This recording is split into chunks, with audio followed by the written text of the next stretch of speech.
Hi hello welcome back to our channel travel twins. అందరూ ఎలా ఉన్నారండి? బాగున్నారా? మేము బాగున్నాం, మీరు బాగుండాలని కోరుకుంటున్నాము.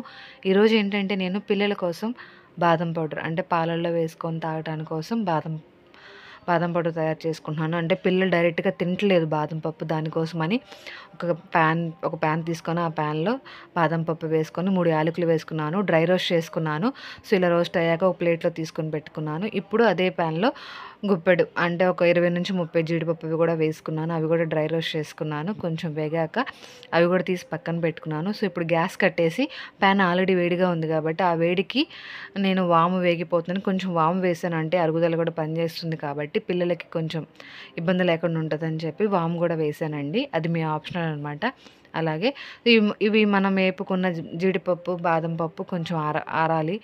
బాగా ఆరితే పౌడర్ బాగా వస్తుంది. సో ఇలా ఒక మిక్సీ గిన్నె తీసుకొని దాంట్లో ఇవన్నీ వేసుకోవాలన్నమాట.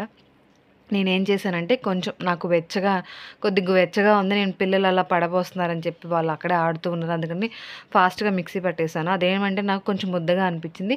బట్ మీరు మటికి ఆరాక వేసుకోండి. మిక్సీ కూడా ఒకేసారి తిప్పొద్దు.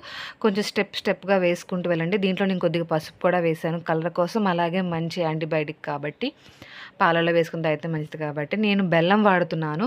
సో మీరు బెల్లం బదులు పంచదార కూడా వేసుకోవచ్చు. నేను పిల్లల కోసమని నేను మ్యాక్సిమం ఎక్కువ అన్నిట్లో బెల్లమే వాడతాను పిల్లలకి ఏదన్నా చేస్తే. సో నేను బెల్లం వాడుతున్నాను. సో మీరు కూడా కావాలనుకుంటే బెల్లం లేకపోతే పంచదార వేసుకోవచ్చు. ఒక్కొక్కసారి అలా రౌండ్ తిప్పుకొని చూసారా ఇలా పౌడర్ లాగా చేసుకోవచ్చు. ఈ పౌడర్‌ని మనం పిల్లలకి పొద్దున పూట, సాయంత్రం పూట ఇచ్చే పాలల్లో కలిపిస్తే వాళ్ళు డైరెక్ట్‌గా తాగేస్తారనమాట. హెల్త్‌కి కూడా చాలా మంచిది. తినని వాళ్ళకి ఇది బాగా ఉంటుంది.